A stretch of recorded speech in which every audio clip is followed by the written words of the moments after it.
Thank you all for being in attendance today. My name is Austin Crozier. I am the communications specialist for the Hudson City School District.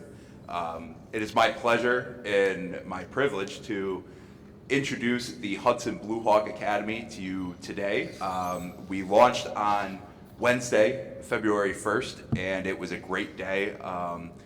I'm going to turn it over now to our superintendent of schools for the Hudson City School District, Dr. Lisa Marie Spindler, who's going to explain what the program is going to entail and give you a closer look into the process of how it came to be and what we look forward to do in the future. So, Dr. Spindler, if you wouldn't mind. Yep, and first and foremost, I'd like to introduce Ms. Willette Jones, Board of Education President, sitting to my right, and Mr. Mark DePace, Board of Education Vice President. And I'd like to thank them for their support on this new initiative. Good morning to all of you, and thank you for taking the time out of your day to be here to hear more about this exciting development within the Hudson City School District. On the behalf of the district, I am thrilled to announce the launch of the Bluehawk Academy. It launched on February 1st, 2023. This groundbreaking initiative features a pilot school within the Hudson Junior Senior High School. Designed to emphasize the strengths, interests of students and to prepare them for the real world. We are rethinking, reimagining, and redesigning what school can look like. This non-traditional pathway for students, grades 7 through 12, will be centered around off-campus learning opportunities with local businesses, artisans, and individuals that make a positive difference in the community.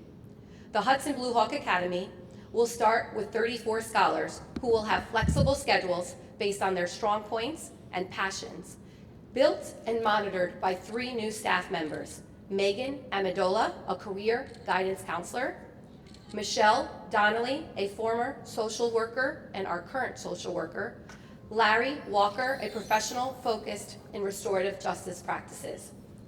The program, powered by stimulus funding, will be centered around generating employability, establishing work ethic, and developing life skills and techniques to become successful in life after high school. The district has also been recently approved following the application process for $5,000 through the Fund for Columbia, a fund of Berkshire Taconic Community Foundation. This allotment of funds will also directly involve the launch of the pilot program. In my experience as a school administrator, I have had the privilege of leading similar initiatives of 3 similar academies in New York State, and all have found great success in providing a new pathway for scholars to shine in fields they are attracted to, and more fitting to their skill sets. With the Bluehawk Academy, I'm consolidating the best aspects of all these programs into one, and I couldn't be more thrilled to establish relationships with pioneers and staples in our community who want to see our youth prosper now and in the future. There will be and has been an application and interview process for interested and selected scholars to take part in the inaugural year of the Hudson Bluehawk Academy. Junior high school students in the Bluehawk Academy will be involved in learning opportunities within a similar time frame as a normal school day, and senior high school students will have more flexibility in their schedule, similar to college schedule or workday. Students will participate in hybrid learning opportunities, and they will participate in internships. Our mentors will be serving as supervisors for the Academy students, and they have brought into the mission we are trying to establish to strengthen the skills and pursue the interests of our scholars in preparation for future opportunities in and around Hudson. These individuals and businesses have taken the time to fill out applications to describe their goals for the scholars, where they see the program going, and their passion for bridging the gap between the district and the community. Such vendors include Columbia County Youth Bureau Executive Director Daniel Granadetti, Commissioner of Columbia County Department of Social Services Robert Gibson, Michael Malinsky of Malinsky Photography, Circle of Queens Incorporated CEO of Blake's Design and manager of 3 pediatric offices, Akia Blake, Greater Hudson Promise Neighborhood Incorporated, and well over a dozen more businesses and individuals. Fields in which Hudson Bluehawk Academy students will have the chance to study, and work include businesses, local government, youth recreation, marketing, musical and theater arts, technology, creative writing, and more. The 3 staff members, Megan Amendola, Michelle Donnelly, and Larry Walker, will work hand in hand with the Academy students and vendors in crafting schedule, workload, activities, and lessons to be learned during the semester. All 3 individuals have extensive backgrounds in learning and working with teenagers and maximizing their potential. Students will be graded and constructively critiqued on their production, accountability, dedication, time management, and several other categories that can be directly applied to the real world. The feedback we have received internally when I first began putting our feelers out for the idea of a school within a school has been overwhelmingly positive for our active faculty, staff, and community members. Many of our vendors have stated that they wanted to be more involved within the school district and have a passion for working with youth adults. Everyone in the school district wants to see our student body shine and prosper and have enjoyment doing so. To be able to facilitate that positive change in an educational manner while collaborating and motivated community leaders and innovators is a privilege and pleasure as an administrator to this district.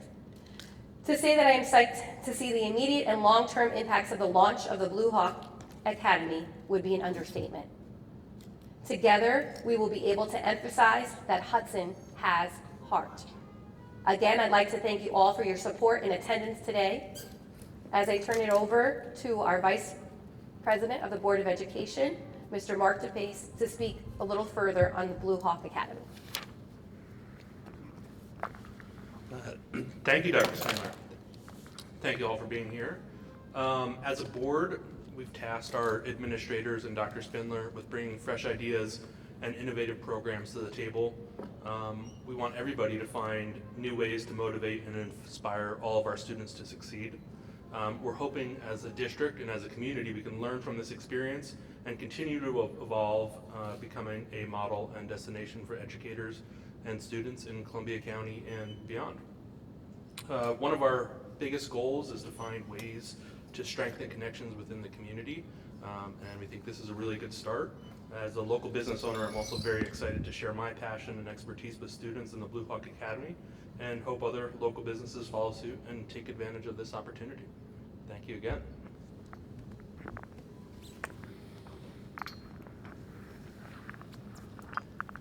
Thank you very much, Dr. Spindler and Mr. DePace, for your sentiments and for being here today, as well as Ms. Jones.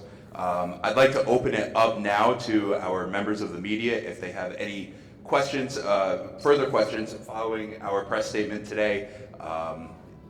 If you could please introduce your name and the media outlet that you are representing, we would greatly appreciate it. And we are going to hold this to 10 minutes. So if there's anyone out there that has any further questions on the Bluehawk Academy and the press conference today, please raise your hand and I will find you.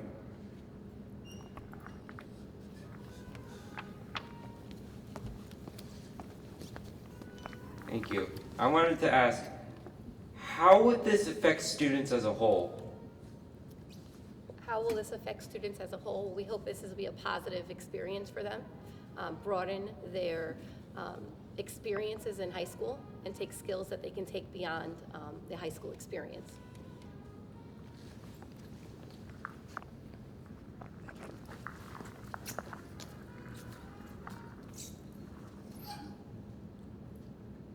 Good job, Reese.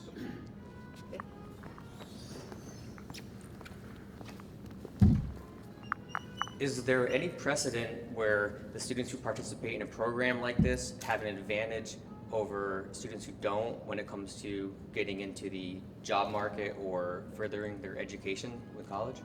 Our hope is that they are. That is really our intention and hope, that they actually become more, have an advantage over others to be able to be employable. And also an opportunity to learn about a skill or that they didn't think that they could do, right? What is that pathway? Learn about the leadership journey of the individuals that live in our community and how did they get there, and that it's actually more attainable than maybe they thought just by the life experiences. And even if it's somewhere that they don't end up having a job at, just that experience of meeting new people, learning a new skill, will make them better and more productive citizens, right? And definitely helps on a college application for sure.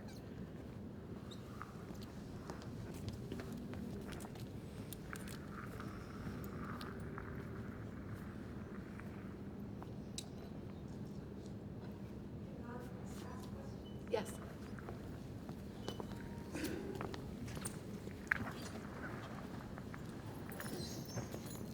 Hi, good morning.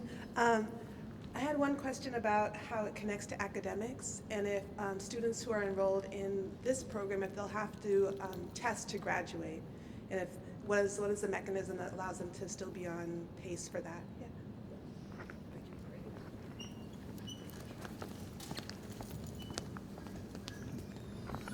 So our students will still be required to have 22 credits to graduate. They will still have to pass the Regents exams. And this program will still keep them on track for that. So they'll be having their classes in what we consider a hybrid model, where they'll have some classes online, and they also will have tutoring support, DLE, from different content-specific teachers so that they are ready and able to be able to take the exams. We can't waiver that here in New York State, so there are regulations that we are required to follow, and there are specific standards within each course that each student has to learn. So we have our courses, even our online courses, that are accredited, and they are aligned. We had our department chairs align each course to make sure that it is equitable to what they're learning on a day-to-day in a traditional setting classroom. Also, their work hours in an internship can apply towards their graduation. Our career counselor has the New York State certification to be able to monitor that and to be able to assign those work hours to be actually high school credits towards graduation. Did I fully answer your question? Okay. Yeah, so that is something that's a little bit more difficult for New York State's schools that embark on a non-traditional type, because in the end you still sit for the Regents exam. I always say that those experiences teach vocabulary, teach world life experiences, so that when they actually sit for an exam, they have more context. Their comprehension tends to increase because they have those real life experiences to connect when they're reading and writing and taking those exams. So I've actually seen a plus to that. One more thing to that is we're also going to be engaging students in what we call leave and learn. So actually leaving the campus to be able to go to, let's say, the Capitol building, or to go to Hudson to study the architecture of the community that they live in, and bring that back and tie it to New York State courses without your traditional textbook learning, which we think could be fun and interesting.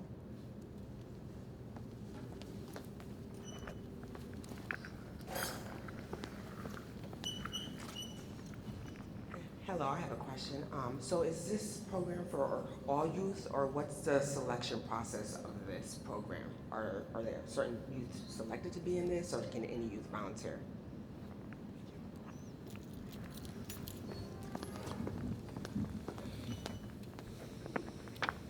So currently it's a pilot. So we're doing it small scale to see the interest, to see how we can strengthen the program. Right now, it's a selection process for students that we see were not as engaged in school as we would have liked. With the pandemic, we anticipated a learning loss, a lot of us, right? We anticipated that students were going to be out of school and that was interrupting their education. But what we've quickly learned is that it also interrupted their social and well-being, even more so. Going back to our district motto of Hudson has heart, we realized that if we don't get to the emotional core students, the academics can't happen. So these are students that we found were failing 2 or more classes, were disengaged, may have some behavioral referrals against them, but they were still coming to school, right? So they were still engaged, but there was other barriers that were causing them to be disconnected with the traditional coursework.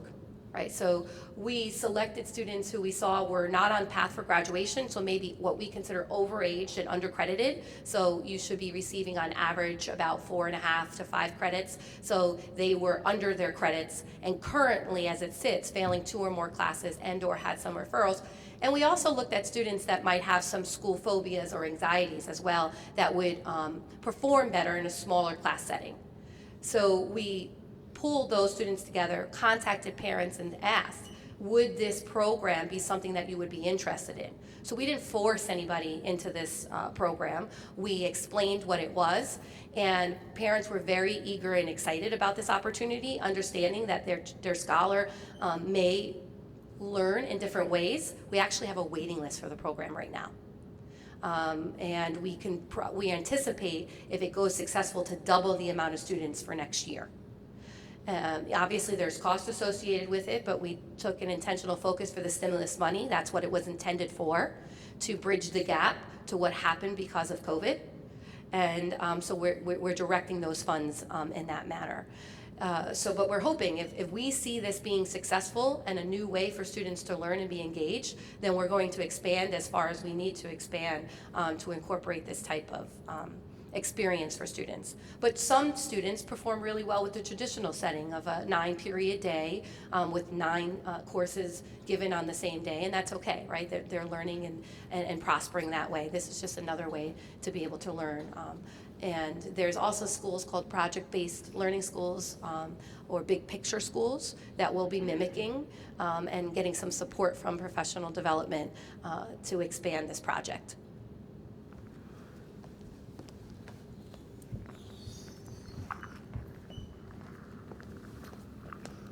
I forgot to introduce myself. I'm Michael Malinsky from Malinsky Photography, future intern site. I'm glad you brought up the waiting list. My question as a spot for the kids, do you guys have a ratio of adult to student team up? Is it 1-to-1? And is there already a set of requirements of the amount of hours that as a business we should expect the students to be there, and what time frames are we going to be setting aside for these students? Thank you. So for the initial launch of this, I know a lot of people were a little hesitant because they didn't know what they were getting themselves involved in. So thank you so much for taking the chance with us. To be a mentor to our students can run to just being someone who has lunch with them, to talk to them, right? Someone who is going to do a presentation about maybe a hobby or a skill, or talk about their leadership journey with the students, to what you have committed to, which could be 1 to 2 days a week of about 4 to 8 hours with the student. And the career counselor will work directly with you and the student to see how many credits they need and how many hours they need, and what you're willing to commit to. So we don't want to also exhaust our volunteers. We'll take as little or as lot as they'll give us. They'll let us know. We can work with 1 student, 2 students, 3 students. We're also looking at a software called Emblaze, so that it could be an app that's on our students' technical device, as well as the mentees, where students can check in and the mentors can actually tell us how they're doing, because we understand that even though we set it up, it may not always be the right fit the first time. And we may have to swap some students out, or if some students are being disengaged at their site, then we know that that might not be the right fit for them as well. So it'll be a learning experience and journey for all of us. We appreciate the patience. But again, depending on your availability, your site's availability, and the student's interest, we'll all massage that as we come to it. We're giving the students at least like the first 30 days of the program to really get to be a family with each other.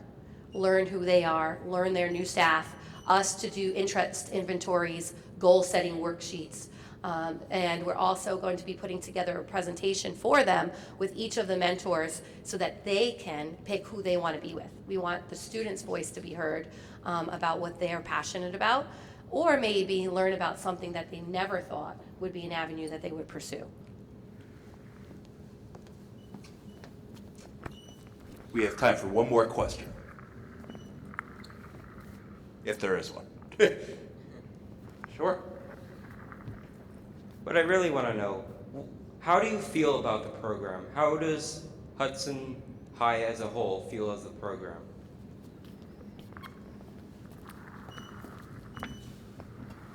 I'm excited that to work with the Board of Education and community and staff that was eager to have this. And my listening tour, what I learned was that there was an alternative type of program many years ago that had much success called the Warren Street Academy.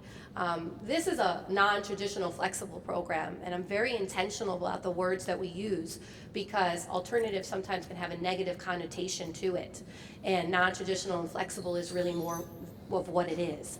And because we have to understand that people learn in different ways and accept that.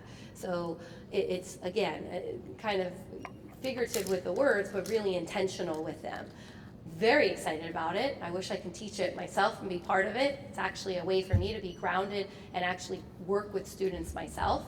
Although I know as the administrator, Mr. Walker has reminded me that, I can sometimes have a scary type feeling to myself of walking in the room, and I really want to dismantle that as well and let the students know that I'm a partner in their education, for sure. I want this to be a model school that is recognized by our community, by the state, and nationally as innovative school that they can replicate in their own schools, right? How can you do this? How can you design it and be fiscally responsible, right, as you're designing it? But more importantly, what I also learned about the uniqueness in Hudson was the community itself. A community of makers, a community of artists, a community of local government that was very eager to want to work with the school. And they wanted to know how, but how can we? How can we work with the school? How can we partner? The chamber, how can we partner? We want to give back to the community that we live and work in. And this is a great way to give back, and it's also a way to keep Hudson growing with Hudson students, right? How do we keep them to want to live here and grow here and have their future here as well? And you don't have to leave in order to grow in your passion, and we want to keep our students, right? We see that our enrollment is declining, but we want our enrollment to increase. We want also any individuals that are going to private school choice to see how a public school choice can be just as innovative. I'm very, very excited about it. Once it's up and going, we will be doing tours of the classrooms so that you can actually see it in action. We'll be doing short films of students at their internships and interviews so that you can see how it's working and how it's partnering. What way to maximize the wealth of the community's knowledge and expertise to our students. I can't think of a better way.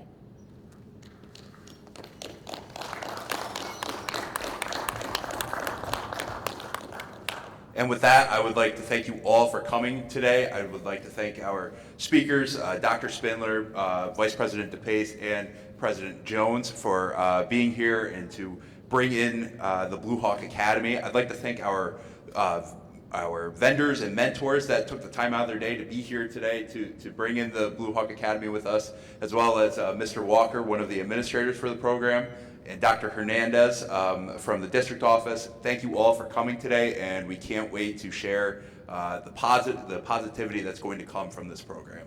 Thank you all.